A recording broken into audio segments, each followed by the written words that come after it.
আমাদের চ্যানেলে নতুন নতুন পর্ব গল্প পড়তে ও দেখতে চ্যানেলটি সাবস্ক্রাইব করে রাখুন। কলেজে সবার সামনে একটা ছেলে আমাকে প্রপোজ করেছে। অবশ্য ছেলেটাকে আমি চিনি, আমার ফ্রেন্ড রবিন রায়হান। এতদিন ফ্রেন্ড হিসাবে আমার সঙ্গে ছিল, কিন্তু আজ ও আমাকে সবার সামনে এভাবে প্রপোজ করেছে। যখনই আমি রবিনকে কিছু বলতে যাব, কোথা থেকে আচমকা একটা ছেলে এসে আমার গালে চড় বসিয়ে দিল। আমি টাল সামলাতে না পেরে নিচে পড়ে যাই। এত জোরে গালে থাপ্পড় পড়ায় ঠোঁট কেটে রক্ত পড়ছে। আমার গায়ে কোনোদিন কেউ হাত তোলেনি, আজ প্রথম কেউ আমাকে মেরেছে। তাই কান্নাটা আর আটকে রাখতে পারলাম না, কোনো আওয়াজ ছাড়াই কেঁদে উঠলাম। হাত দিয়ে কান্না মুছতে মুছতে চারদিকে একবার তাকালাম। সবাই কেমন জানি ওই ছেলেটার দিকে তাকিয়ে, আবার আমিও ছেলেটাকে পর্যবেক্ষণ করছি। এই ছেলেটির নাম রোশন চৌধুরী, বয়স মাত্র 25। মাফিয়া জগতের কিং রোশন চৌধুরী বিশ্বের প্রায় অনেকগুলো রাষ্ট্রকে নিজের হাতের মুঠোয় করে রেখেছে। মাত্র 25 বছর বয়সে নিজেকে করে নিয়েছে মাফিয়া। বড় বড় মাফিয়ারা তো রোশন চৌধুরীর নাম শুনলে ভয় কাঁপে। পুলিশরা অব্দি রোশন চৌধুরীকে ভয় পায়। অন্যদিকে বড় বিজনেসম্যান তিনি রোশন চৌধুরীর বয়স 25, লম্বায় 6 ফুট, কিলার লুকের জন্য সব মেয়েরাই পাগল। কিন্তু রোশন সেসবে পাত্তা দেয় না।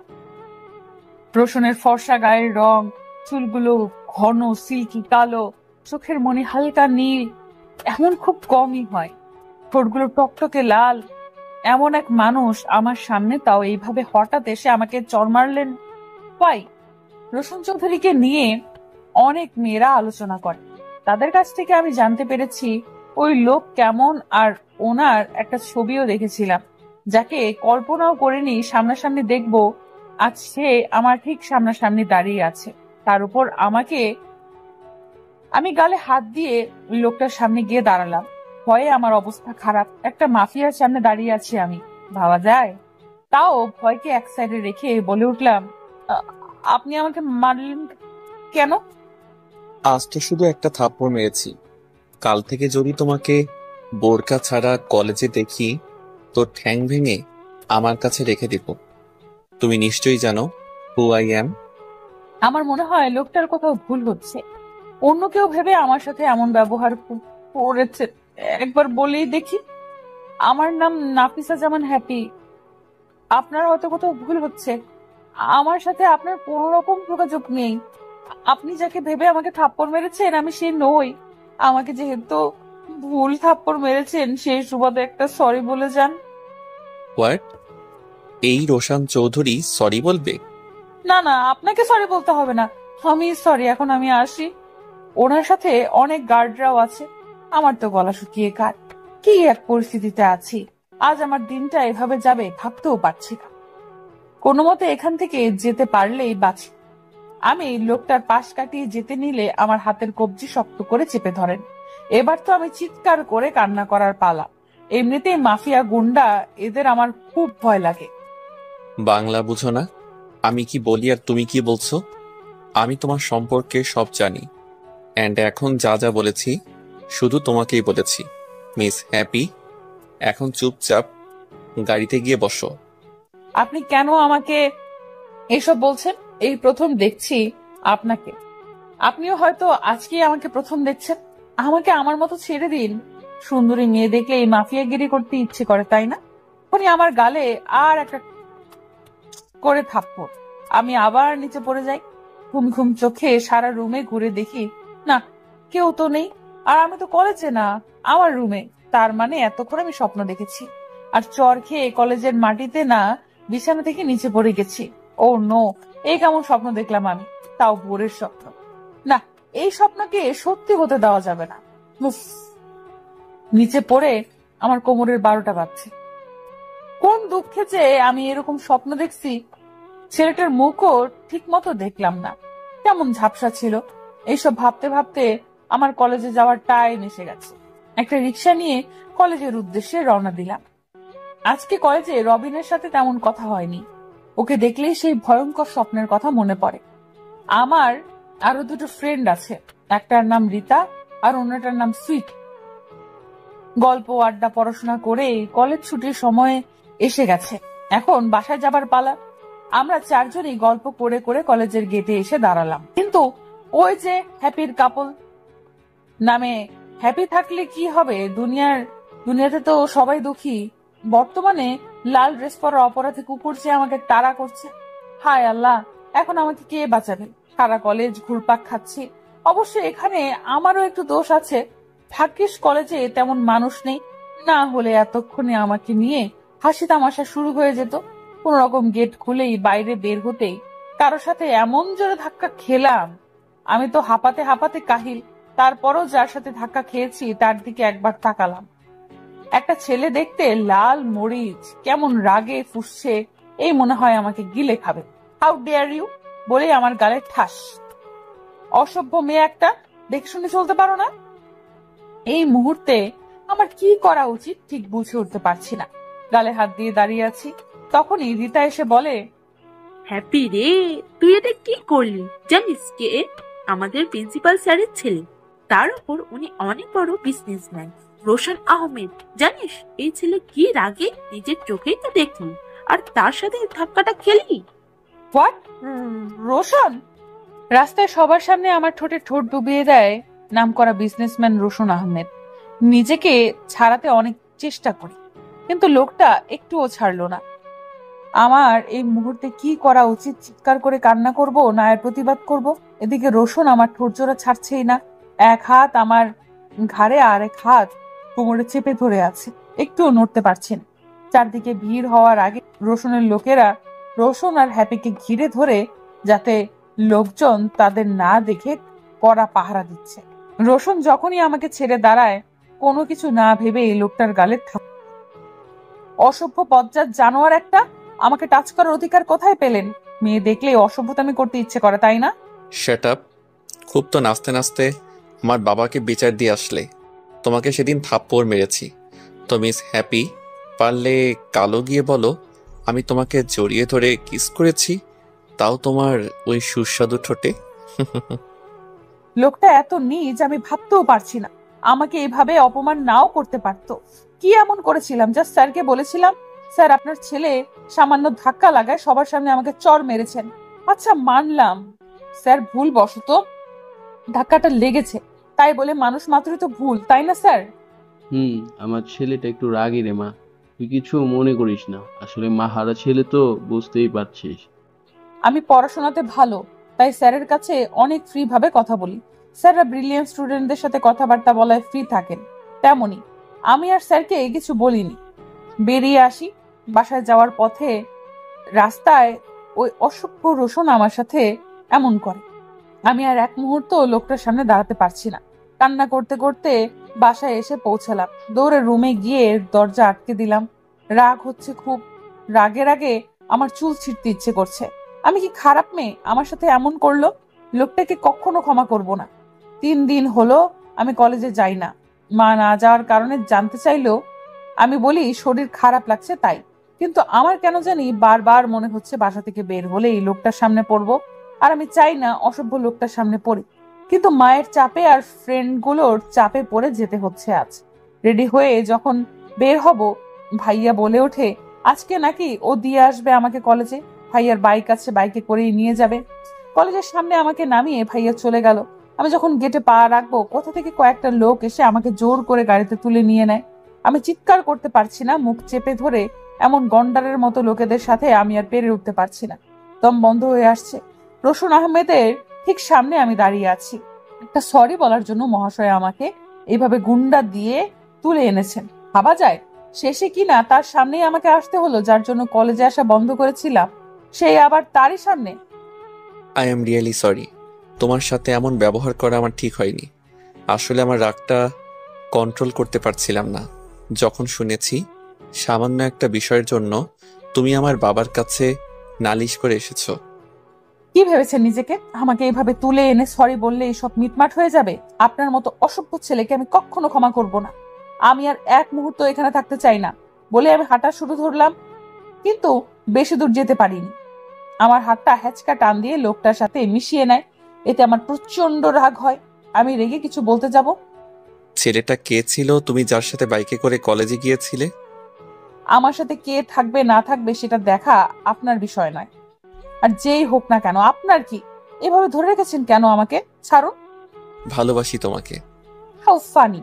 প্রথমে আমাকে চর মারলেন, তারপর সবার সামনে কিস করলেন, আর এখন বলছেন ভালোবাসেন। আপনার কি মনে হয় আপনার মতো আমারও মাথা খারাপ? আমি কি কোনো মেন্টাল রোগী নই মিস্টার রোশন আহমেদ? আপনার মতো নিজ মন মানসিকতার ছেলেকে ভালোবাসবো সেটা কখনো হবার না। I just hate you. আমি আপনার মুখও দেখতে চাই না। তোমাকে পাবো না জেনেও ভালোবেসেছি। ভালোবাসলেই পেতে হবে বিশ্বাস করি না। না পাওয়ার কষ্টটা যেমন, সুখটাও তেমন। তবুও বুকের মাঝে জমে থাকা একটি দীর্ঘশ্বাস বের হবার পথ পায় না। সেই দীর্ঘশ্বাস আঁকড়ে ধরে বাঁচার জন্য তোমাকে চাই। সে যত যুদ্ধ করেই হোক, আমার তোমাকেই চাই। সাইদ। জি স্যার। ওকে ওর বাসায় পৌঁছে দিয়ে আয়। আমার দুটো পা আছে, আমি নিজেই যেতে পারবো। এই মেয়ে বেশি কথা বলা আমি পছন্দ করি না। ওর সাথে যাবে, নয়তো এখানেই থাকতে হবে। চলুন। প্রথম দেখায় কখনো ভালোবাসা হয় না। যা হয় তা হলো ভালো লাগা। আর সেই ভালো লাগা নিয়ে ভাবতে থাকলে সৃষ্টি হয় ভালোবাসার। ভালোবাসি তোমাকে, হ্যাপি। কিরে, আজ এত তাড়াতাড়ি কলেজ থেকে চলে এলি যে? শরীর ভালো আছে তো? ভালো লাগছিল না তাই চলে আসছি। আমি একটু রেস্ট নিব মা, তুমি এখন যাও। কাল সকালে তৈরি হয়ে থাকিস, আমরা নয়নের বিয়েতে যাব। নয়না আপুর বিয়ে? উফ, খুব মজা হবে। ঠিক আছে মা, আমি তৈরি থাকবো। নয়না আমার কাজে। রাতে ছাদের এক কোণায় দাঁড়িয়ে আছি আর ভাবছি আজকের ঘটনার কথা। সত্যি কি লোকটা আমায় ভালোবাসেন? কিন্তু আমার তো লোকটাকে একদমই সহ্য হয় না। না না, একে নিয়ে চিন্তা না করাই ভালো। কানের কাছে শুধু একটাই কথা বাজছে, ভালোবাসি তোমাকে। এখন মনে হচ্ছে সবচেয়ে বিরক্তিকর শব্দ হচ্ছে এইটাই, ভালোবাসি তোমাকে। কেন আমার সাথেই এমন হয়? আমার লজ্জা বলতে কিছু নেই। এইভাবে আমার পিছু নিয়েছেন কেন? এটা একটা বিয়ে বাড়ি, আর আজ আমার কাজিনের বিয়ে, আর এখানে কোনো ঝামেলা সৃষ্টি হোক তা আমি চাই না। ভালোই ভালোই আপনি এখান থেকে চলে যান। আমি তোমার জন্য এখানে আসিনি, আমার ফ্রেন্ডের বিয়ে তাই এসেছি। আচ্ছা মানলাম আপনি আপনার ফ্রেন্ডের বিয়েতে এসেছেন, আমাকে এইখানে এই নির্জন জায়গায় টেনে আনলেন কেন? তোমার সাথে ওই ছেলে ম্যাচিং করে পাঞ্জাবি পরেছে কেন? ওর সাথে তোমার কিসের সম্পর্ক? হোয়াট? আপনার কমন সেন্স বলতে কিছু নাই? ও আমার নিজের ভাই, বুঝলেন? আর আমি যার সাথে ইচ্ছা থাকবো তাতে আপনার কি? ফাউল ছেলে একটা। ছাড়ুন আমাকে। কেউ দেখে ফেললে আপনারও তো কিছু হবে না, হবে এই হ্যাপির। এইসব পেঁচাল ছেড়ে আপনি আপনার মতো চলুন, আমাকে আমার মতো থাকতে দিন। আমি কি করছি বা কার সাথে থাকছি এইসব বিষয় আপনার না জানলেও চলবে। ভালোবাসি যতটুকু ভালোবাসা যায়। ভালোবাসি ভীষণ ভাবনায়, ভালোবাসি শয়নে স্বপনে, জাগরণে, জানা অজানায়, অসীম ভালোবাসায়। ভালোবাসি বলেই তোমাকে জানতে চাই। তখনই আচমকা বাবা এসে আমাকে টানতে টানতে বাসায় নিয়ে আসলেন। এসে আমাকে রুমে বন্দি করে রাখলেন। আমি কান্না করতে করতে বাবাকে বললাম, বিশ্বাস করো বাবা, ওই ছেলেটার সাথে আমার কোনো সম্পর্ক নেই। তুমি আমাকে ভুল বুঝছো বাবা, প্লিজ আমাকে ছেড়ে দাও। মনে হলো আমার বাবার কথা কানে পৌঁছায়নি। তিনি যেমন জেদ ধরেছেন তেমন কাজ করেছেন। বুঝতেই পারছি বাবা আমাকে এভাবে রোশনের সাথে ক্লোজ দেখে রেগে ফায়ার হয়ে গেছেন। রোশন আমার 2 হাত দেয়ালের সাথে চেপে ধরে দাঁড়িয়েছিল। এখন আমি কি করে বোঝাবো বাবাকে রোশনের সাথে আমার তেমন কিছু নেই, যা আছে ঘৃণা। যেদিন থেকে রোশন নামের স্বপ্নটা আমি দেখেছি, ওই দিন থেকে আমার জীবন নরকে পরিণত হয়েছে। ওই রোশন নামের শত্রুকে কখনো ক্ষমা করব না আমি। আজ আমার সাথে যা যা হচ্ছে সবকিছুর জন্য দায়ী রোশন। কাঁদতে কাঁদতে কখন যে চোখ দুটো লেগে গেছে বুঝতেই পারিনি। মায়ের ডাকে চোখ মেলে তাকাতেই রাত 2টা বাজে, আর আমি দরজার সাইডে বসে ঘুমাচ্ছিলাম। মাকে দেখে হাওমাও করে কেঁদে উঠলাম। মা, বিশ্বাস করো ছেলেটার সাথে আমার কোনো সম্পর্ক নাই। বাবাকে বোঝাও তুমি মা, আমি ইচ্ছে করে কিছু করিনি মা। যাই হোক, বাবার মান সম্মান পোড়াটা যাওয়াসনি তুই। মানে? ছেলেটা সব দিক থেকে খুব ভালো, তোকে বিয়ে করতে রাজি। 7 দিন পরে তোদের বিয়ে তোর বাবা আর রোশনের বাবা মিলে ঠিক করেছেন। আমাকে না জানিয়ে তোমরা ওই বজ্জাত ছেলের সাথে আমার বিয়ে ঠিক করে ফেললে। আমি ওই ছেলেকে বিয়ে করব না মা, তুমি বাবাকে বলে দিও। আমি ওকে একদম সহ্য করতে পারি না। সামান্য একটা ভুলের জন্য আমাকে এরকম একটা শাস্তি দিও না, এটা আমি মেনে নিতে পারবো না। একদিন না একদিন তোকে তো স্বামীর বাড়ি যেতেই হবে, তাই না? আজ যখন আমাদের সম্মান নিয়ে টানাটানি, তোকে তো এই বিয়ে করতেই হবে মা। ওই ছেলের সাথে তোকে শুধু তোর বাবা একা দেখেনি, ওনার সাথে আরো কয়েকজন লোকও ছিল। ঘটনাটা পাঁচটান হওয়ার আগেই তোকে এই বিয়ে করতে হবে। তোর বাবাকে যদি বাঁচাতে চাস তাহলে এই বিয়ে তুই করবি। হ্যাঁ মা, হ্যাঁ, আমি রোশন আহমেদকে বিয়ে করব। আমার জন্য তোমাদের কোনো ক্ষতি হোক তা আমি চাই না। আমাকে তোমরা যেমনে বলবে তেমনি চলবো। এই তো আমার লক্ষ্মী মেয়ে। এবার দেখি খা কর তো, খাবারটা খেয়ে নে, আমি খাইয়ে দিচ্ছি। থ্যাংক ইউ বাবা, তোমাকে অনেক অনেক ধন্যবাদ আমার আর হ্যাপির বিয়ে 7 দিন পর ঠিক করার জন্য। কুল মাই সান, আমিও তোমার মাকে ভালোবেসেই বিয়ে করেছিলাম। আর আমি এটাও বুঝি ভালোবাসা হারালে কেমন কষ্ট পেতে হয়। তাই আমি চাই না ভালোবেসে আমার ছেলেটা কষ্ট পাক। তোমাকে ভালোবাসাটা যদি আমার পাগলামি হয়ে থাকে, তবে তোমাকে না পাওয়া পর্যন্ত আমি সেই পাগলামি করে যাব।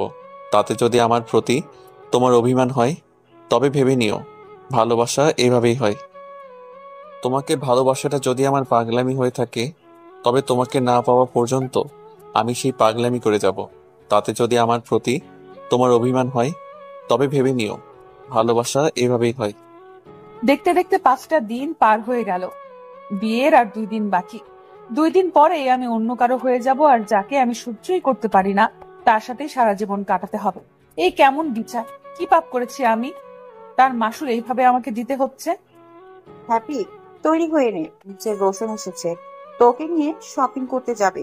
2 দিন পর বিয়ে, তার জন্য দুজন মিলে শপিং করে আয়। না, আমি ওই ছেলেটার সাথে কোথাও যাব না। একদিনের জন্য আমাকে একা ছাড়ো প্লিজ। আমি ওই লোকটার মুখ দেখতে চাই না। 2 দিন পর যার সাথে সংসার করবি আর এখন বলছিস তার মুখ দেখতে চাস না? জাস্ট 6 মিনিট তৈরি হয়ে নিচে আয়, না হলে তোর বাবা রেগে যাবে। আর তুই তো সেদিন বললি আমরা যা বলবো তাই শুনবি, তাহলে এখন সেটাই কর। গাড়িতে চুপচাপ বসে আছি আমি, আর আমার পাশে রোশন ড্রাইভ করছেন। রাগী ফেস নিয়ে বসে আছি আমি। এই লোকটার সাথে হেসে হেসে কথা বলা আমার জন্য ইম্পসিবল। তার জন্যই মনের ভেতর রাগ, আর চুপচাপ বসে থাকাই ভালো। হঠাৎ গাড়িতে গান বেজে উঠল। রাতের সব তারা দিনের গভীরে, বুকের মাঝে মন যেখানে, রাখবো তোকে সেখানে। তুই কি আমার হবে রে? রাতের সব তারা দিনের গভীরে, বুকের মাঝে মন যেখানে, রাখবো তোকে সেখানে। তুই কি আমার হবে রে? মন বাড়ি আছে দাঁড়ি, তোর হৃদয় গেছি হারি। তুই জীবন মরণ সবই রে। তুই কি আমার হবি রে? সহ্য। তো একটা খাটাস বেটা। আজব একটা খাটাস মাইয়া। উফ, কোন ঝামেলায় পড়লাম! এর সাথে নাকি আমার সারা জীবন থাকতে হবে, ভাবা যায়? বিয়ের শাড়ি গয়না সব রোশনের চয়েসে কেনা হয়েছে। আমাকে কিছু বললে আমি কোনো রেসপন্স দেইনি। যা ইচ্ছা করুক, আমার কি? আমার মতো তো আর বিয়ে হচ্ছে না যে আমি নাচতে নাচতে শাড়ি গয়না কিনবো। যার মতে হচ্ছে সেই কিনুক। কেনাকাটা শেষে একটা রেস্টুরেন্টে নিয়ে আসলেন, 2টো কফি অর্ডার দিলেন। আমি চুপচাপ কফি খাচ্ছি, আর এই লোকটার সাথে একটুও কথা বলার ইচ্ছে নেই আমার। তাই যা বলছেন সব সহ্য করে যাচ্ছি। হ্যাপি মাই বেবি, বলো তো আমরা হানিমুনে কোথায় যাব? What baby? আমি ওনার কোন জন্মের বেবি? এসব কোন ধরনের ন্যাকামি? একদম ন্যাকা সাজবেন না। আপনার জন্য আজ আমার এই দশা, আর আসছেন হানিমুন নিয়ে। ঠিক আছে, হানিমুন ক্যান্সেল। এখন আমরা বাসর রাত নিয়ে কিছু আলোচনা করি। আমার আর সহ্য হলো না, ওখান থেকে চলে আসি। গাড়ির কাছে রোশন ও পেছন পেছন আসছে। এসে ধপাস করে গাড়ির সিটে বসে পড়ি। হ্যাপি সোনা, এভাবে চলে এলে কেন? আমাদের আলোচনা তো এখনো শেষ হয়নি। আর একটা কথা যদি আপনি বলেন, তাহলে আমার চেয়ে খারাপ আর কেউ হবে না। খুন? তোমার একমাত্র হবু বরকে তুমি খুন করবে? বিয়ের আগে বিধবা হতে চাও? দেখো হ্যাপি, আমার এত তাড়াতাড়ি মরার শখ নাই। আগে আমাদের বিয়ে, তারপর বেবি। বেবির বিয়ে, তারপর বেবির বেবি হবে। ওদেরও বিয়ে, তারপর ওদেরও বেবি। এসব না দেখে তো আমি মরছি না। That's it. এবার মনে হয় আমার মেন্টাল হসপিটালে খোঁজ নিতে হবে। আমি আর পারছি না। এমনিতে রাগে আমার গা চলে যাচ্ছে, তার উপর এই ছেলের বকবকানি অসহ্য। ইচ্ছে করছে নিজের মাথা নিজেই ফাটিয়ে ফেলি। উফ, গাড়ি স্টার্ট দিবেন নাকি আমি গাড়ি থেকে নেমে নিজেই চলে যাব? এভাবে রেগে ফায়ার হচ্ছ কেন? জানো তোমাকে রাগলে পেতনির মতো লাগে। হোয়াট? এই হ্যাপি আর পেতনি? আপনি একটা মহিষ, বাদর, অ্যানাকন্ডা, হনুমান, পেতনির বট, পেতনা। জি ম্যাডাম, লাস্টের কথা একদম সঠিক। আমি তো পেতনির বরই না, মানে পেতনির হবু বর পেতনা। ইচ্ছে তো করছে লাথি মেরে গাড়ি থেকে ফেলে দেই। বজ্জাত লোকটার সাথে কথা বলতে বলতে বাসায় পৌঁছে গেছি। আমি এসেই সোজা আমার রুমে চলে আসি। দেখলাম কয়েকজন বয়স্ক মহিলা আছেন, কি না কি প্রশ্ন ছুড়ে মারবে তার আগেই আমি গায়েব। আমার ফ্রেন্ডের বিয়ের দাওয়াত দিয়েছি, একটু পরেই চলে আসবে। বিয়ের দিন পর্যন্ত আমার বাড়িতেই থাকবে। রীতা আর সুইটি ওরা দুইটাই বর্তমানে আসছে। এসেই তো জানতে চাইবে আমি কাকে বিয়ে করছি। রোশনের কথা জেনে ওদের সিন ক্রিয়েট কেমন হবে কে জানে। এই এই তোরা কি করছিস? দে আমার মোবাইল। কাকে কল করতে যাচ্ছিস? আরে দে না। তুই তো সেই কখন থেকে বলছি এনা তোর বরের নাম বল, আর তোর হারামি ভাইটাও তো বলছে না। বলি নাম জানলে কি তোর বোরকে আমরা নিয়ে নেব? আহারে, বেচারির মুখটা দেখে নেওয়ার কথা শুনে কেমন চেহারাটা ফ্যাকাশে হয়ে গেছে। ওই বজ্জাতটাকে তোরা নিলেই তো আমি বাঁচতাম। আমাদের হ্যাপি তো দেখে হবু দুলা ভাইয়ের ওপর খুব রেগে আছে। কারণটা কি জানতে পারি? আমার বিয়ে রোশন আহমেদের সাথে হবে। হোয়াট? এটা কিভাবে সম্ভব? তারপর সব খুলে বলি ওদের আমার আর রোশনের সম্পর্কে। I hate Roshan. আমি এখনো রোশনকে ঘৃণা করি। আমি যা বুঝতে পারছি রোহান ভাইয়া তোকে ভালোবাসে, তার জন্য এরকম করছে। আমারও তাই মনে হয়। আমার কেন জানি লোকটাকে সহ্যই হয় না রে। আজ ওর জন্যই বাবা আমাকে ভুল বুঝলেন। তার মধ্যে বিয়ের আগে একটা প্রেমও করতে পারলাম না। ভেবেছিলাম আগে একটা প্রেম করব, কিন্তু এই একটা দুঃস্বপ্ন এসে সবকিছু তোলপাড় করে দিল। তোরা জানিস লোকটা মেয়েদের মতো করে কেমন ঝগড়া করে আমার সাথে।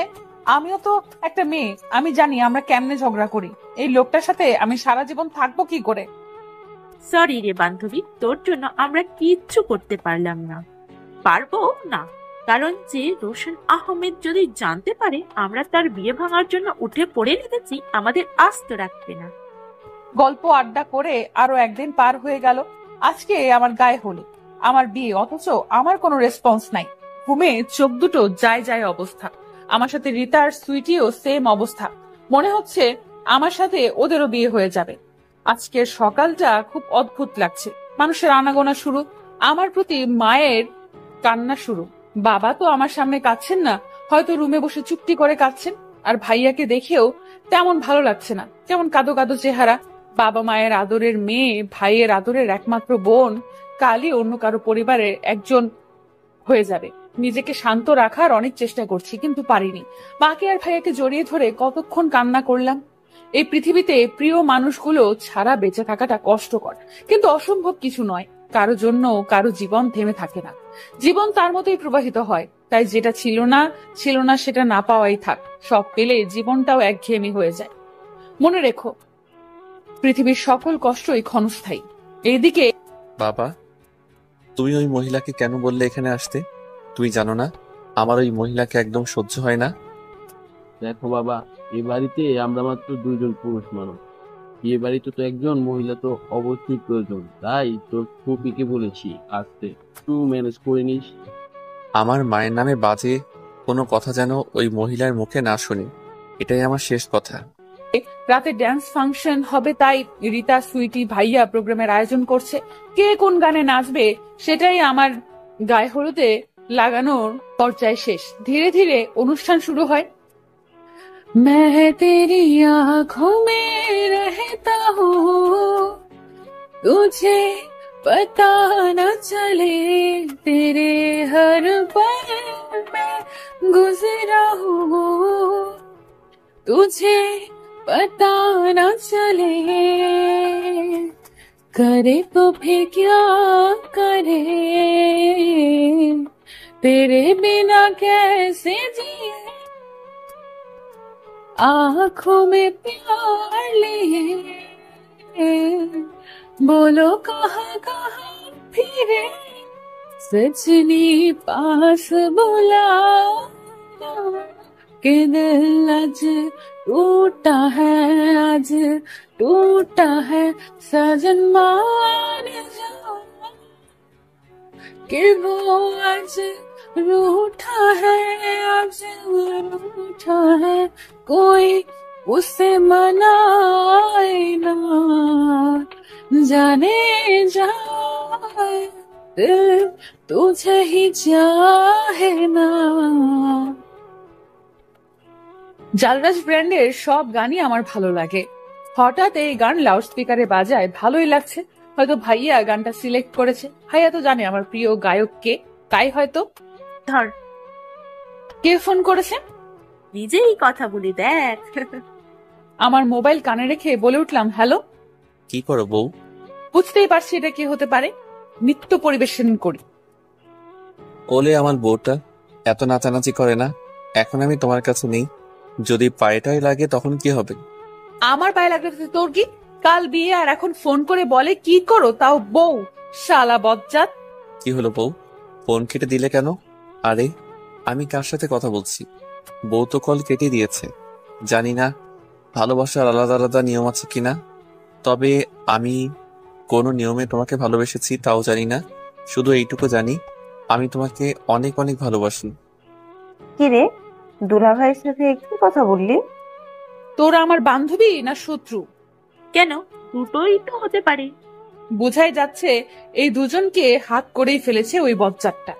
বাসার ঘরে স্বামীর এমন রূপ আমি মেনে নিতে পারছি না। লোকটা তো ভালোবেসেই আমায় বিয়ে করেছে, তাহলে আমার সাথে এমনটা কেন করছে? কি হলো, কথা কানে যায় না? এই রুমে তুমি থাকতে পারবে না, যাও বারান্দায় গিয়ে ঘুমাও। তোমার সাথে এক রুমে থাকা আমার পক্ষে সম্ভব না। বাহ, কাল পর্যন্ত যে মানুষের আমার প্রতি প্রেম উতলিয়ে পড়ছিল, আর বিয়ের পর সেই আসল মুখোশ দেখিয়ে দিলেন। শুন, আমারও আমার মতো একটা লোকের সাথে এক রুমে থাকার কোনো ইচ্ছে নেই।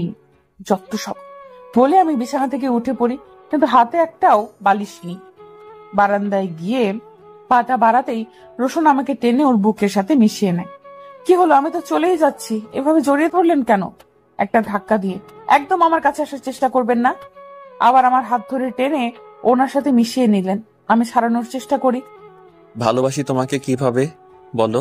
আমার এই মিষ্টি বউটিকে বারান্দায় শুতে দেই? তোমার সাথে সারা জীবন থাকবো বলেই তো এত কিছু। একটু আগে তো একটু ভিলেন রূপী অ্যাক্টিং করছিলাম। ওমা, তাই নাকি?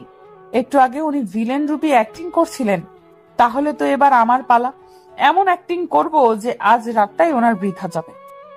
আজ না আমাদের বাসর রাত, আসো ময়না পাখি, তোমাকে একটু আদর করে দেই। দাঁড়া বেটা বজ্জাত। আমার পা দিয়ে খুব জোরে ওনার পাটায় পাড়া দিই। মুহূর্তেই আমাকে ছেড়ে আহ বলে আর্তনাদ করেন। আমি ছাড়া পেয়ে এক দৌড়ে বারান্দায় গিয়ে দরজা আটকে দেই। আমি এমন একটা কাণ্ড করব নিশ্চয়ই উনি ভাবতেই পারছেন না।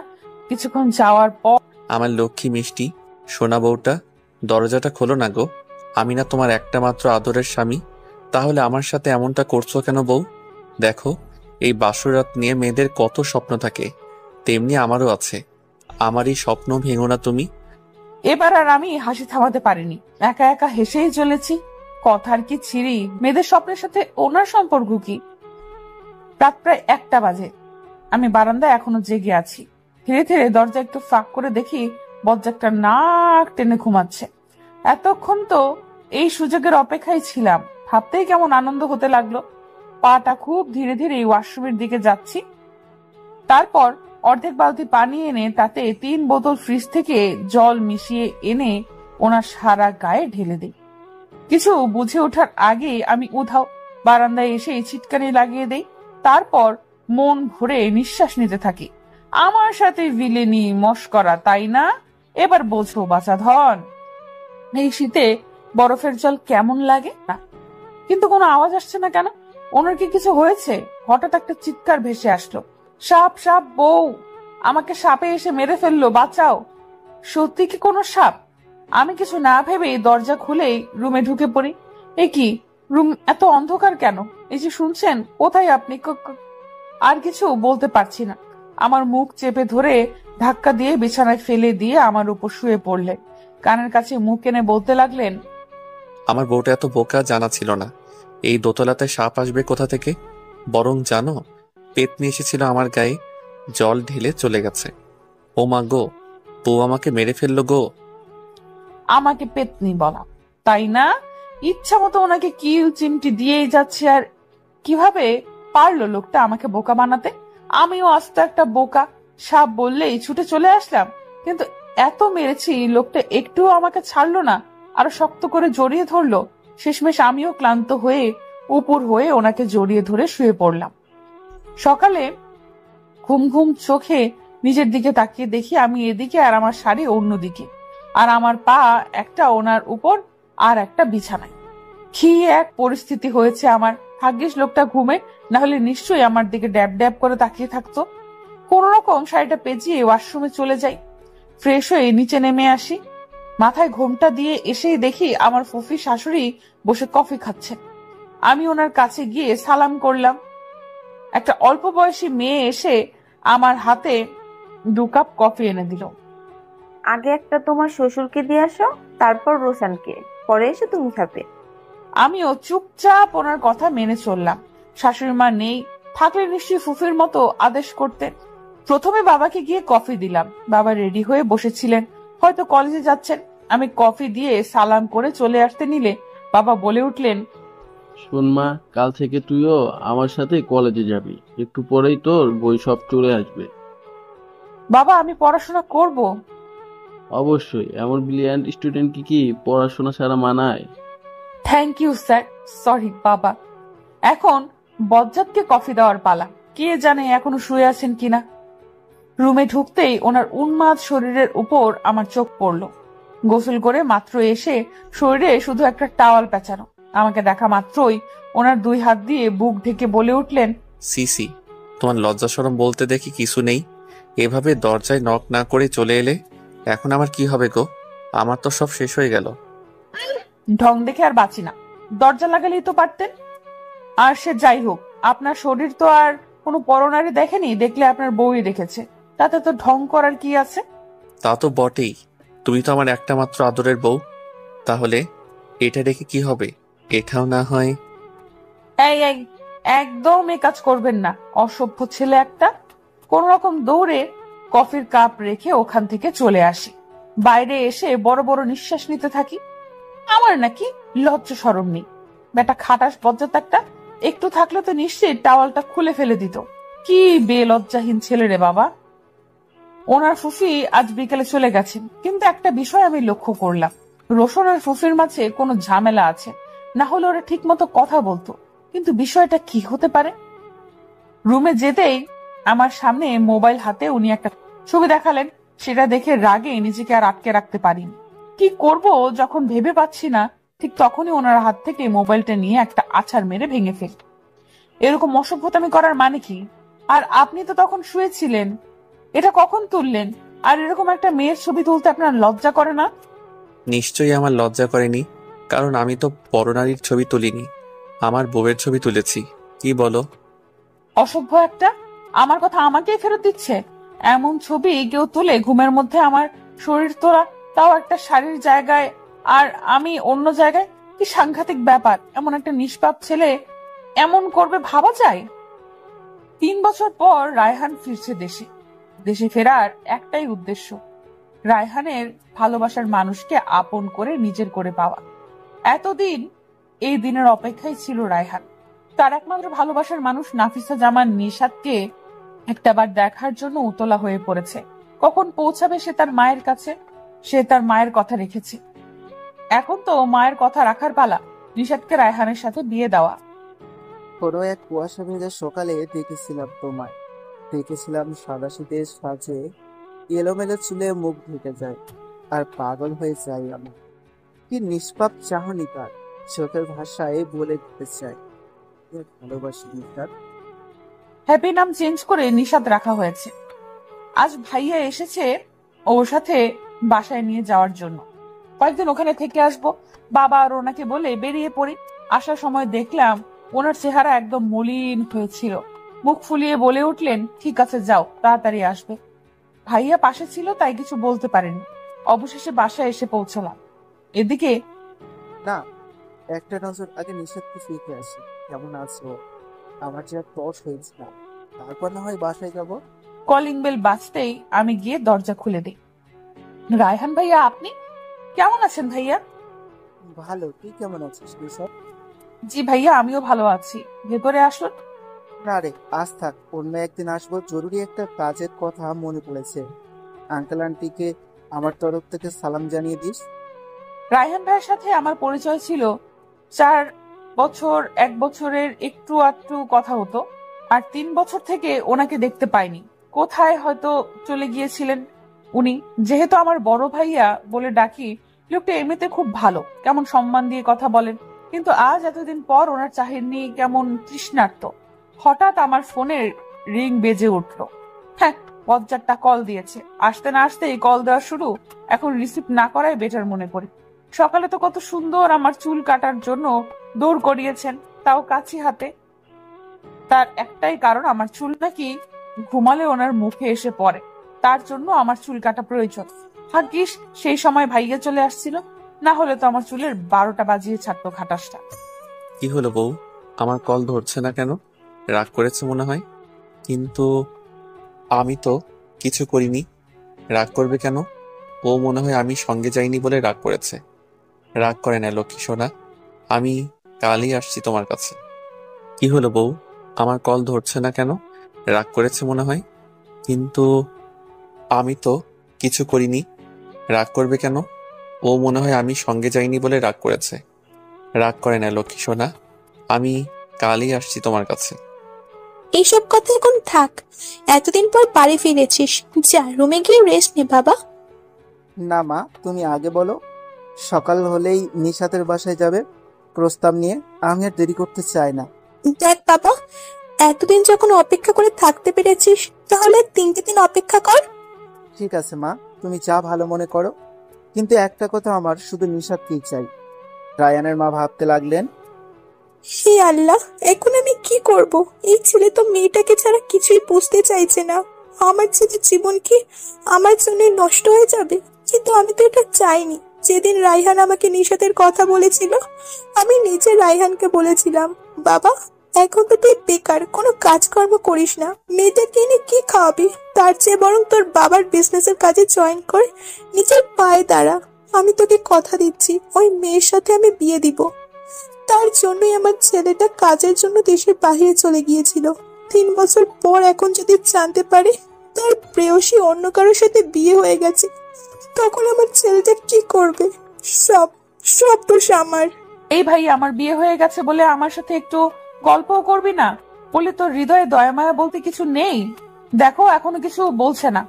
ও ভাইয়া। কে আপনি? আর আমার রুমে কি করছেন? মা, ও মা, এই মেয়েটা কে দেখো তো। আমি কে তাই না? দাঁড়া, বোঝাচ্ছি তোকে আমি কে। কে হইতো? আরে এ তো দেখি আমারই একমাত্র বোন।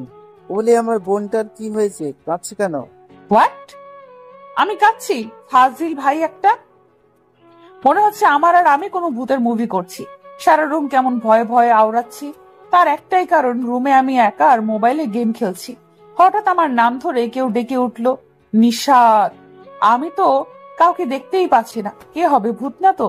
ধীরে ধীরে ব্যালকনিতে যেতেই পেছন থেকে কেউ আমাকে জড়িয়ে ধরলো। আমি যখনই চিৎকার করব, লোকটা বলে উঠলো, বউ কেমন আছো? তার মানে আপনি আমাকে ভয় দেখাচ্ছিলেন এতক্ষণ? যা দুষ্টু, আমি ভয় দেখাতে যাবো কেন? আমি তো মজা করছিলাম। অসভ্য একটা, ছাড়ুন আমাকে। লোকটা তো ছাড়ছেই না, আরো পারলে আমার গলায় মুখ ডুবালো। কাঠ থেকে চুল সরিয়ে সেখানে চুমু খেতে লাগলো। আমি চোখ বন্ধ করে তা উপভোগ করছি। হঠাৎ মনে পড়লো দরজা খোলা, যদি কেউ চলে আসে। তাই ওনাকে হালকা ধাক্কা দিয়ে রুমে চলে আসি। আপনি ফ্রেশ হন, আমি নাস্তা নিয়ে আসছি। রান্নাঘরে যাওয়ার সাথে সাথে মা আমার হাতে নাস্তার ট্রে ধরিয়ে দিলেন। আমিও চুপচাপ নিয়ে আসি। রুম এসে দেখি উনি আমার ছোটকালের পুতুল একটা ভেঙে ফেলেছেন। 3টা থেকে একটা ভেঙে টুকরো টুকরো করে দিয়েছেন। আপনি আমার পুতুল ভাঙলেন কেন? তার একটাই কারণ, এখানে শুধু আমি আর তুমি থাকবো। তৃতীয় কোনো ব্যক্তি বা পুতুলও না। That's it. এখানে আর একটা পুতুল আর 2টা ছেলে পুতুল ছিল, তাই বলে একটা ভেঙে ফেলতে হবে? কি আজব লোক একটা। আপনি ছাদে আর আমি সারা বাড়ি খুঁজে বেড়াচ্ছি আপনাকে। আমাকে চোখে হারাচ্ছ বুঝি? অবশ্যই না। এই প্রথম আপনি আমার বাসায় এসেছেন, জামাই হিসেবে আপনার খেয়াল রাখার দায়িত্ব অবশ্যই আমার। এতে চোখে হারানোর কি আছে? আমাকে তুমি চোখে হারাও না, তাই না? এইভাবে এগোচ্ছেন কেন? ও মা, স্বামীর খেয়াল রাখবো তাই তো কাছে আসছি। কাছে না আসলে খেয়াল রাখবে কি করে? আমি আপনার খেয়াল দূর থেকেই রাখতে পারবো, কাছে আসার কোনো প্রয়োজন নেই। দেখুন, আর কিছু বলতে পারলাম না। ওনার ঠোঁটের সাথে আমার ঠোঁট মিলিয়ে নিলেন। পরম আবেশে ঠোঁট দুটো চুমু দিতে থাকেন। আমি আর ওনাকে আটকাই না। দিন একবার হলেও একটু ভালোবাসা পাবার জন্য আমিও ছটফট করি। যাই হোক, অবশ্য একমাত্র স্বামী আমার। আজ কলেজে এসেছি বাবার সাথে, আর বাসায় যাব ওনার সাথে।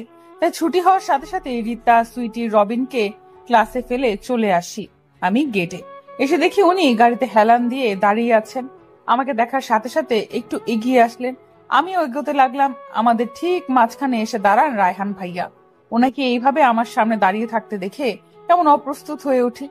ভাইয়ার পেছনে উনি দাঁড়িয়ে আছেন। ভাইয়া, আপনি এখানে কিছু বলবেন? আয়, তোকে বাসায় ড্রপ করে দিয়ে আসি। ওইদিকেই যাচ্ছিলাম, তাই ভাবলাম তোকেও সাথে করে নিয়ে যাই। থ্যাংক ইউ ভাইয়া। আসলে আমি ওনার সাথে চলে যাব। ও, আপনাকে তো পরিচয় করিয়ে দেওয়াই হয়নি। তিনি হচ্ছেন আমার স্বামী, রোসান আহমেদ। নিশাতের মুখে স্বামী শব্দ শুনে রায়হানের বুকে চিনচিন ব্যথা শুরু হলো। কি বলছে এসব নিশাত? ওর স্বামী মানে কি? না না, এটা হতে পারে না। নিশাত শুধু আমার, অন্য কারো না। হয়তো নিশাত আমার সাথে ফাজলামি করছে, কিন্তু ও তো এমন মজা আমার সাথে কখনো করে নাই।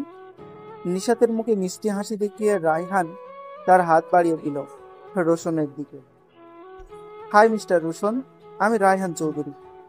রোশন হ্যান্ডশেক করে বলে, হ্যালো। তা নিশাত বিয়ে কবে করলি? বুকে পাথর চেপে কতটা বললাম, হয়তো এক্ষুনি চোখের জল টপ করে গড়িয়ে পড়বে। জি ভাইয়া, 15 দিন হলো। 9 তারিখে বিয়ে হয়েছে। ও, আসলে আমি জানতাম না। এতদিন দেশের বাইরে ছিলাম তো তাই। আচ্ছা ভাই, ভালো থাকিস। একদিন না হয় রোশনকে নিয়ে আমাদের বাসায় আসিস। আপনি কি হয়েছে, এভাবে রেগে আছেন কেন? ছেলেটার সাথে তোমার সম্পর্ক কি ছিল? যা বলছি তার সঠিক উত্তর দাও। ওনারা আমাদের প্রতিবেশী ছিলেন। আমাদের বাসার পাশে রায়হান ভাইয়ার বাসা ছিল। তারপর তাদের কিছু একটা হয়েছিল, ওখান থেকে চলে যান। আর 3 বছর পর ভাইয়া দেশে এসেছেন। আমাকে দেখে ভাইয়া ভালো মন্দ জিজ্ঞাসা করেন, আর কিছু না। ঠিক আছে, গাড়িতে বসো।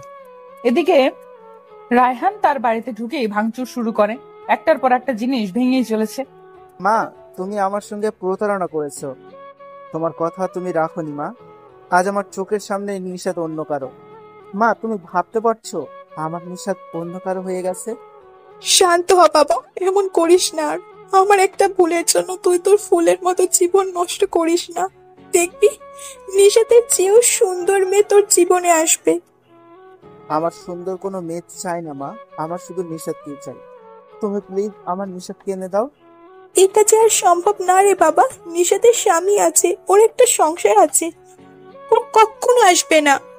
রায়হান আর কোনো কথা না বলে ওর রুমে চলে যায়, দরজা আটকা দেয়।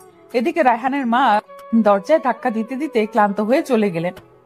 চলেই যদি যাবে তবে কেন এসেছিলে আমার সাজানো জীবনে?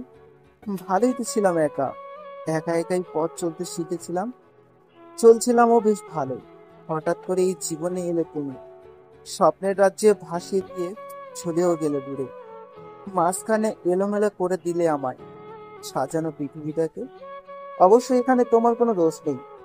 পারিনি বলতে তোমায় কতটা ভালোবাসি আমি। আমার এই মন জুড়ে শুধুই তুমি ছিলে, পারিনি তোমায় আগলে রাখতে। লাভ ইউ লিসা, ভালোবাসি তোমাকে, ভালোবেসে যাবো।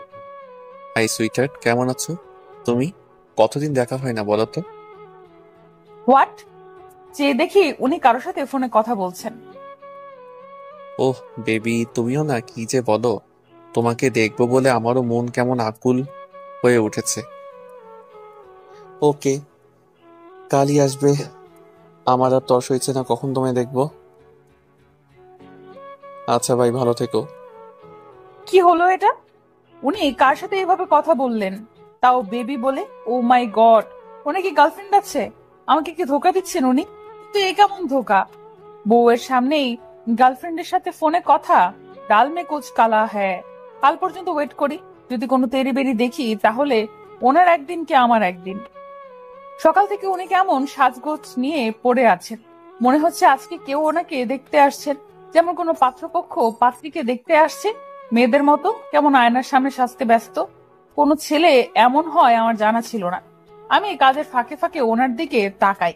আজ কলেজের ছুটি, ওনারও অফিস বন্ধ, শুধু বাবা বাসায় নেই, একটা কাজে বেরিয়েছে, আজ নাও আসতে পারে। শোনো, পাশের রুমটা একটু দেখো পরিষ্কার আছে কিনা। ও এখানে এসে আজ থাকবে। ওটা কে? একটু পর আসলেই দেখতে পাবে। কেমন রহস্য হাসি দেখতে পাচ্ছি। কি করতে চাচ্ছেন উনি? নিশ্চয়ই এমন কিছু করবেন যা আমার জন্য একদম ভালো হবে না। কি সেটা? কলিং বেল বাজতেই সবাইকে নিষেধ করে দিলেন কেউ যেন দরজা না খুলে, এবং আমাকেও নিষেধ করলেন। তার একটাই কারণ, উনি নিজের হাতে দরজা খুলবেন। চুলে স্টাইল করতে করতে দরজা খুলতে যাচ্ছে। দরজা খুলতেই একটা মেয়ে ওনাকে জড়িয়ে ধরলো। আমি ভালো করে মেয়েটাকে পর্যবেক্ষণ করে দেখি মেয়েটা খুব মডার্ন ভাবেই সেজেছে, একদম পুতুলের মতো লাগছে। আমি হা করে তাকিয়ে আছি, ওনার সাথে এর সম্পর্ক কি হতে পারে। উফ, কতদিন পর তোমার সাথে দেখা হয়েছে বেবি। তোমাকে দেখে তো আমি আবারও ক্রাশ খেলাম। ও হ্যাঁ, she is my wife Nishita. Nishita, ও হচ্ছে আমার এক্স গার্লফ্রেন্ড মিম রহমান ডিম। আমি ওনার দিকে রাগী ভাব নিক্ষেপ করতেই মেয়েটা বলে উঠলো, রোশান, তোর দুষ্টুমি এখনো গেল না? নিজের বউয়ের সামনেও দুষ্টামি। নিশিতা কি ভাববে বলতো? আরে নিশিতাও মিমকে আর কিছু বলতে দেননি। উনি বলে উঠলেন, আহ বেবি, এসব কথা এখন থাক। অনেক দূর থেকে এসেছো, রেস্ট নাও আগে। শালা বজ্জাত, আমার সামনে অন্য একটা মেয়ের সাথে আদিক্ষেতা দেখানো হচ্ছে। মেয়েটা কিছু বলতে চেয়েছিল, তাও বলতে দিলেন না। মা গো, আমাকে কোথায় ফেলে রাখলে? চোখের সামনে সতীন থাকবে, তাও এক্স সতীন? না, আমি আর এ বাড়িতে থাকবো না। এক্ষুনি এখান থেকে চলে যাব। এমন পুরুষের সাথে সংসার করা আমার পক্ষে সম্ভব না। বউকে ঘরে রেখে অন্য মেয়ে নিয়ে ইটিস পিটিস করা, নিজের চোখে এটা দেখা অসম্ভব। যেই ভাবা সেই কাজ। সে লাগে যে আমার কাপড় জিনিসপত্র নিয়ে বেরিয়ে পড়লাম। দরজায় পা রাখতে পেছন থেকে বলে উঠলেন, বউ, আমাকে একা এখানে ফেলে কোথায় চলে যাচ্ছ? ও মা, তাই বুঝি? আপনাকে একা রেখে যাচ্ছি তা কি করে হয়? আপনার তো বেবি আছে দেখলাম, ওকে নিয়ে থাকবেন যত সব। না না, আমার দুটো বেবি লাগবে। হোয়াট? আমার আপনাকে একদম সহ্য হচ্ছে না আর। আমাকে আটকানোর চেষ্টা করবেন না বলে দিচ্ছি। থ্যাংক ইউ বউ, তুমি আমাদের এভাবে সুযোগ করে দেবে আমি ভাবতেও পারিনি।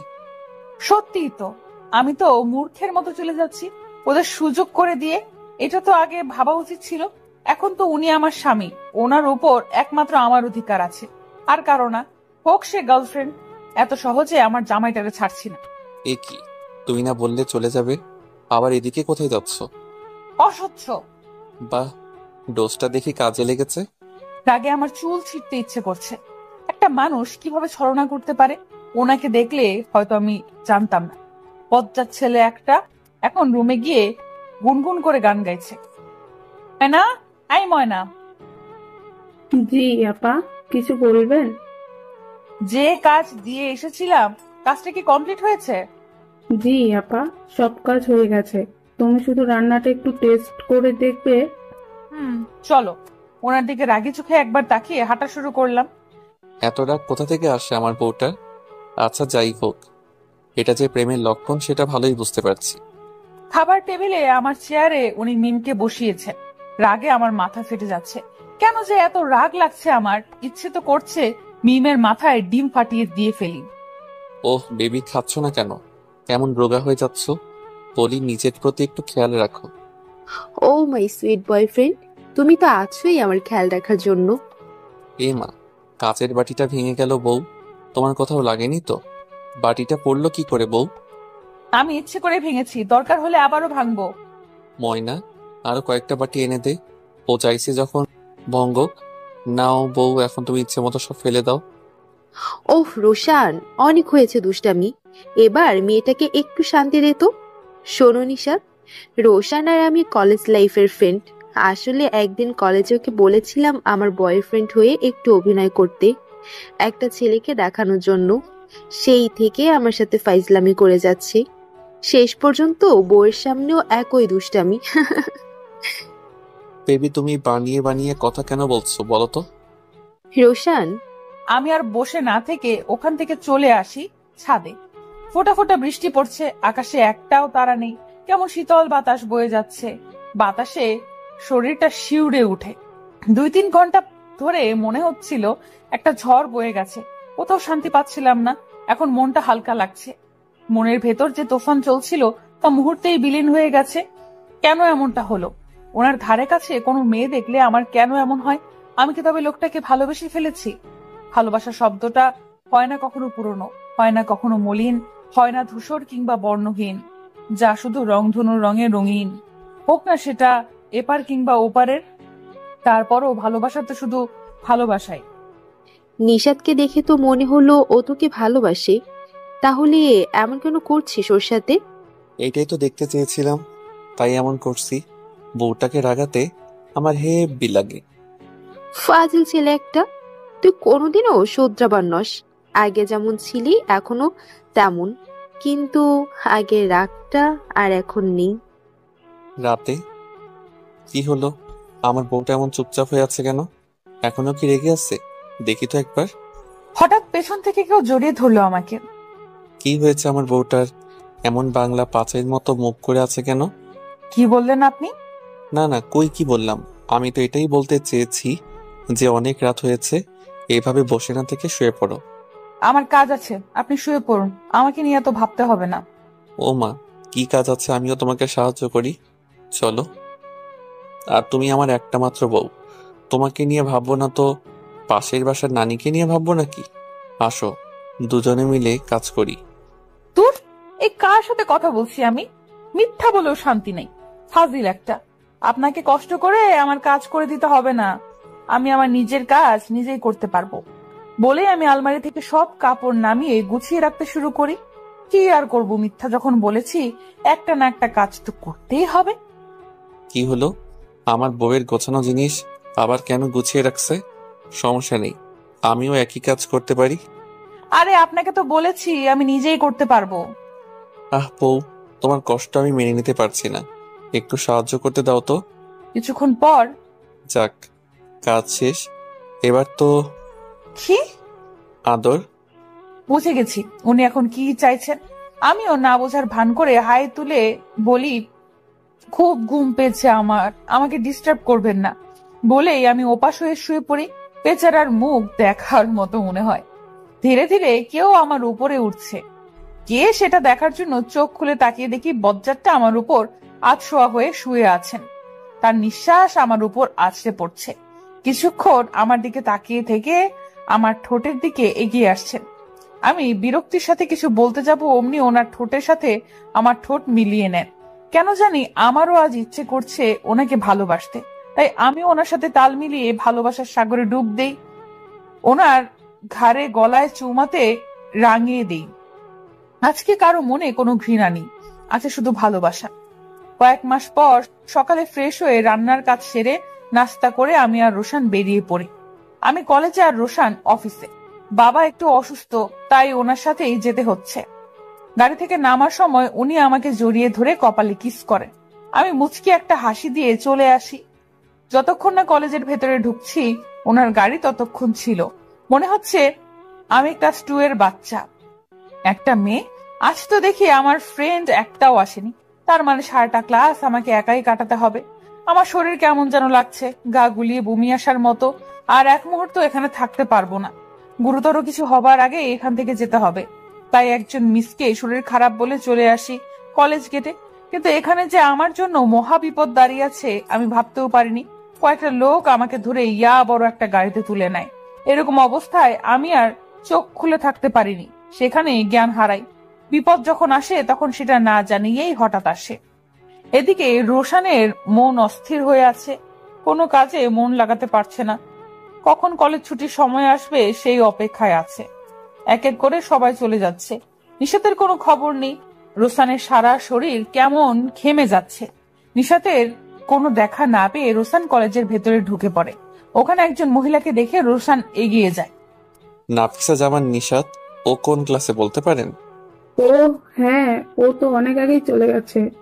মেয়েটার শরীর খারাপ লাগছিল, তাই আমাকে বলে চলে গেছে। ধন্যবাদ বলেই রোশন এক মুহূর্ত ওখানে না দাঁড়িয়ে চলে আসে গাড়ির কাছে। যখনই গাড়ি খুলতে যাবে বয়স্ক একটা লোক এসে বলে, স্যার, আপনার যদি আপত্তি না থাকে তাহলে একটা কথা বলি। জি বলুন। আমি সকালে খেয়াল করে দেখেছি আপনি মেয়েকে কলেজে নিয়ে গিয়েছিলেন, আর ঘন্টাখানিক পর মেয়েটি এখানে দাঁড়িয়ে ছিল। তারপর কয়েকটা লোক এসে মেয়েটিকে গাড়িতে করে তুলে নিয়ে যায়। আমি আড়াল থেকে সবকিছু দেখেছি স্যার। আপনার যদি কোনো উপকার হয় তাই বললাম। রোশন কি বলবে বুঝে উঠতে পারছে না। ওর মনের ভেতর যে অস্থিরতা ছিল তা দ্বিগুণ বেড়ে গেছে। দ্রুত ডাইভ করে বাসায় আসে, কিন্তু ফলাফল শূন্য। রোশন নিঃশ্বাস চিৎকার করে মাটিতে বসে পড়ে। ভাইয়া, আপনি আমাকে এখানে তুলে এনেছেন কেন? দেখুন, আমার স্বামী চিন্তা করবেন আমার জন্য, আমার এক্ষুনি যেতে হবে বলে আমি বিছানা থেকে উঠে পড়ি। কি হলো ভাইয়া, আমার হাত ধরেছেন কেন? ছাড়ুন, যেতে হবে আমার। আমি তোমাকে যেতে দিব না এখান থেকে, কারণ আমি তোমাকে ভালোবাসি নিশা। পারছিলাম না তোমায় ভুলে থাকতে। দেখো, আমার দিকে একবার তাকিয়ে দেখো, বড্ড বেশ ভালোবেসে ফেলেছি তোমায়। আমাকে ছেড়ে যেও না প্লিজ, পারবো না তোমাকে ছাড়া থাকতে। তুমি আমার ভালোবাসা, আমি তোমার জান। ভালোবাসার ফুল দিয়ে লিখবো তোমার নাম। তুমি আমার ময়না পাখি, আমি তোমার টিয়ে। তোমায় আমি রাখবো বুকে ভালোবাসা দিয়ে। বাহ, দিন দিন আমার বরটা রোমান্টিক হয়ে যাচ্ছে। তুমি বলতে চাইছো আমার মধ্যে কোনো রোমান্টিকতা নেই? তখনই আমাদের ছেলে ছোট ছোট পা দিয়ে হেঁটে এসে তার বাবাকে জড়িয়ে ধরলো। হ্যাঁ বাবা, চলো আমরা খেলা করি। আমার দিকে তাকিয়ে, আর হ্যাঁ, তোমার ব্যাপারে রাতে দেখব। কি অসভ্য ছেলে একটা। এইদিকে যে করেই হোক আমার ছেলের বিনিময়ে আমি ওর ছেলের প্রাণ চাই। এতদিন ধরে তোমরা সামান্য একটা ছেলেকে আনতে পারছো না। বেশ চেঁচিয়ে কথাগুলো বললেন রানা চৌধুরী। ছলে বলে কৌশলে যেভাবেই পারো ওর ছেলেকে আমার কাছে এনে দাও। কি হলো, তোমরা দুজন এইভাবে কাঁদছো কেন? রান্নাঘর থেকে ছেলের কান্না শুনে রুমে এসে দেখি বাবা ছেলে দুজনে বসে বসে কাঁদছে। আরে বলবে তো কি হয়েছে? আমি খেয়াল করিনি, দেখো আমার ছেলেটা খাট থেকে পড়ে গেছে। দেখি রনকের কি হয়েছে। হ্যাঁ সোনা, আমি তো তোমার পাপার কান্না দেখছি। শুনুন, এখানে আপনার কোনো দোষ নেই, আর রনকের তেমন কিছু হয়নি। কোথায় ছেলেকে সান্ত্বনা দিবেন তা না, ছেলের চিৎকার শুনে নিজেই কাঁদছেন, আর আপনার কান্না দেখে রনকও কাঁদছে। এখন কি আপনারা কান্নাটা থামাবেন, না আপনাদের সাথে আমিও কান্না করব সেটার চিন্তাই করছি আমি। হ্যাঁ, আসলে ও পড়ে যাওয়ার সাথে সাথে মনে হচ্ছিল আমার কলিজাটা কেউ ছিঁড়ে নিয়ে যাচ্ছে, তাই আসলে। হয়েছে, আর বলতে হবে না। নাও তোমার ছেলেকে, আমার কাজ আছে বলে ওনার কোলে রনককে দিয়ে আমি চলে আসি। আসলে লোকটার প্রতি দিন দিন আমার ভালোবাসা বেড়েই চলেছে। এমন করে কেউ আমার জানা ছিল না। কেমন আমাদের আগলে রেখেছেন উনি। ভালোবাসা এমন এক আবেগ যা অনুভব হয়তো সবাই করেছে, কিন্তু কম লোকেই উপভোগ করতে পেরেছে। হ্যাঁ বাবা, তোমাকে তো ঠিক থাকতেই হবে, তুমি আমার একটা মাত্র সুপারম্যান। সকালে রোশন ফ্রেশ হয়ে অফিসের জন্য রেডি হয়। রনক ঘুমিয়ে আছে। আমি নাস্তা রেডি করে রোশনকে ডাক দিই। কি হলো, ছেলেকে সাথে করে নিয়ে যাওয়ার প্ল্যান করছো নাকি? এসে দেখি ছেলের পাশে বসে উনি মাথায় হাত বুলিয়ে দিচ্ছেন, একদম রেডি হয়ে। ইচ্ছে তো করে তোমাকে আর রনককে সাথে করেই নিয়ে যাই। ইস, শখ কত। চলুন, নাস্তা রেডি, খাবেন। আমি চলে যেতে নিলেই উনি আমার হাত ধরে ফেলেন। কি হলো, চলুন। নাস্তা খাবো তো, তার আগে ওইটা। আপনার অফিসে দেরি হচ্ছে। আর কিছু বলতে পারেননি, উনি আমার ঠোঁটে ঠোঁট ডুবিয়ে দিলেন। ঠোঁটে চুমু খেয়ে কপালে গভীর চুমু এঁকে দেন। রাত যেভাবেই আসুক নীরবতা থাকবেই, চাঁদ যেভাবেই থাকুক জ্যোৎস্না ছড়াবেই, সূর্য যতই মেঘের আড়ালে থাকুক পৃথিবীতে আলো আসবে, আর নিজেকে যতই লুকিয়ে রাখো না কেন ভালোবাসা তোমাকে কাছে টানবেই। দুপুরে চোখটা লেগে গিয়েছিল, তাই আমি ঘুমিয়ে পড়ি। রুম লক করে ঘুমাই, কারণ ছেলেটা হেঁটে হেঁটে কোথায় চলে যাবে বিচ্ছুর মতো। প্রায় লেগেই গিয়েছিল। হঠাৎ কলিং বেল বেজে উঠলো। আমি ঘুম ঘুম চোখে দরজা খুলতেই আমার মুখে কেউ স্প্রে মেরে দেয়, আর তারপর আমার কিছু মনে নেই।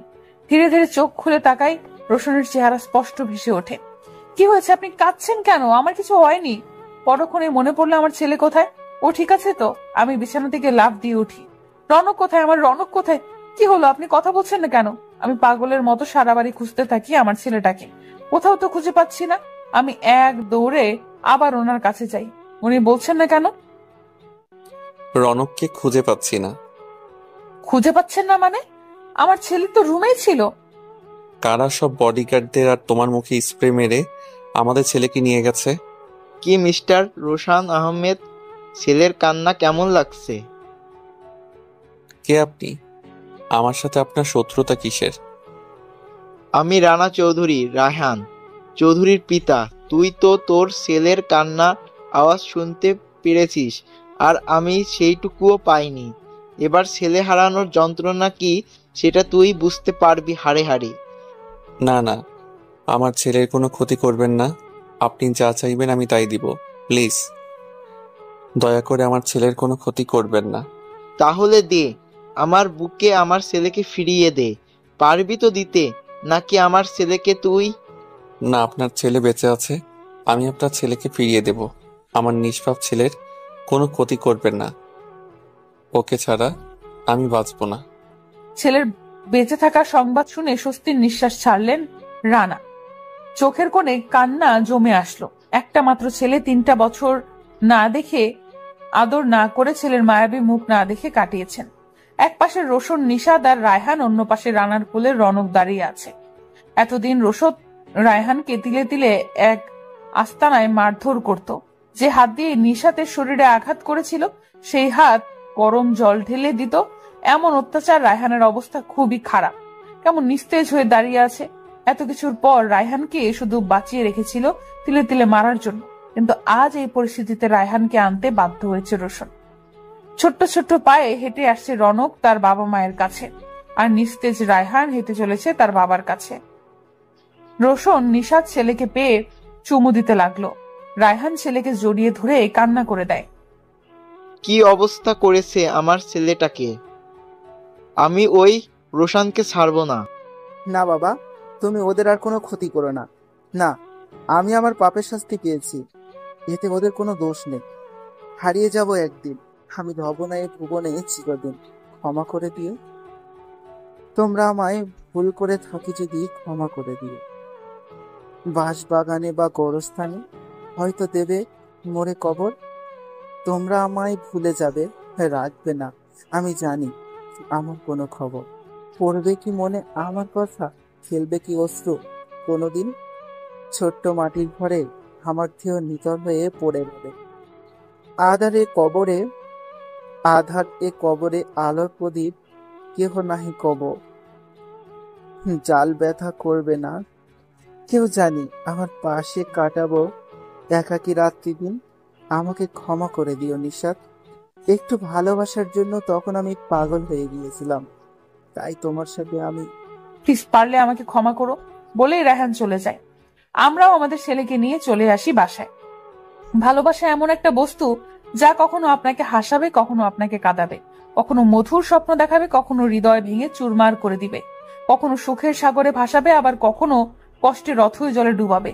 তবুও মানুষ ভালোবাসে, তবুও মানুষ স্বপ্ন দেখে, কারণ এই সব আছে বলেই হয়তো মানুষ বেঁচে থাকে।